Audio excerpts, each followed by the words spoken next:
मी शिरीष सिंह बडवे, औरंगाबाद शहर उपासना केंद्र।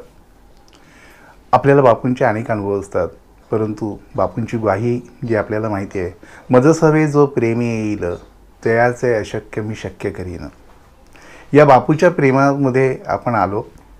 आता आम्ही बापू भक्त आहोत, तर बदल पूर्वी कसे होतो आणि आज कसे आहोत हे आपण स्वतःच जाणतो। बापू आता हाक मारावी लागत नाही, तो आधीच धावलेला असतो। तर याविषयी मी अनुभव सांगतो। मी एका खाजगी कंपनीतून घरी आलो आहे। घरी आल्यानंतर मी विचारतो आहे की मिसेसला मुलगा कुठे आहे, फुटबॉल खेळायला गेला आहे। आणि यानंतर आम्ही भाजी घेऊन आलो आहे।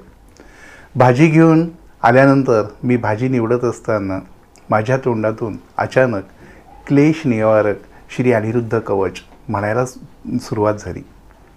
हे कवच मलाही त्या दिवशी नवल वाटलं की आपण खरं तर बापूंनी आपल्याला नेहमी सांगितलं आहे की अरे तुम्ही स्वयंपाक करताना, भाजी निवडताना, प्रवास करत असताना तुम्ही नाम घ्या, नाम हे पवित्र आहे। तर तसं हे मी ते नाम घेत होतो।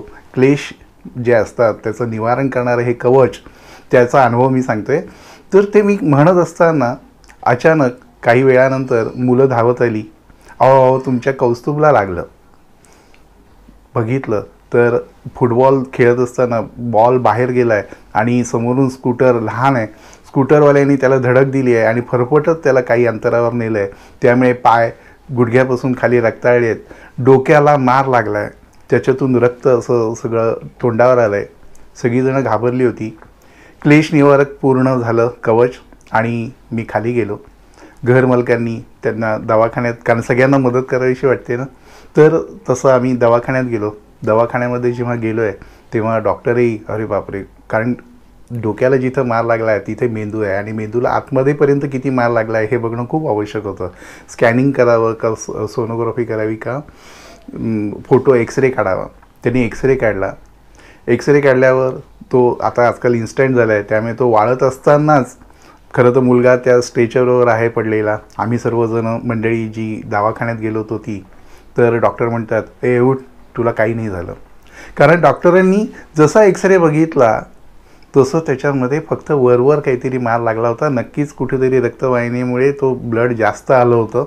आणि ते म्हणे की, मी म्हटलं डॉक्टर असं कसं, हो घाबरू नकोस म्हणे, काही मार जास्त आतमध्ये नाही आहे आणि आपण बँडेज करूयात। आणि म्हटलं पायाचं मी त्याला गोळ्या देतो आणि ते बरं होईल। काही दिवसांनी खरंच परमेश्वर बापूंच्या कृपेने तो बरा झाला। इथे हा अनुभव सांगतोय मी, परंतु मी अडचणीत आहे हे मला माहिती नव्हतं ना, पण हे बापूंना माहिती होतं। आणि यासाठीच बापूंना आवाज देण्यासाठी, बापूंना धाव म्हणायची पण मला इच्छा, म्हणजे वेळ पडली नाही, तर बापूंनी आधीच माझ्या तोंडातून क्लेश निवारक कवच चालू केलं आणि मला जे क्लेश येणार उत्पन्न झाले त्याचं निवारण केलं। असाच आपला सगळ्यांचा अनुभव असतो। हरिओम, श्रीराम, अंबज्ञ।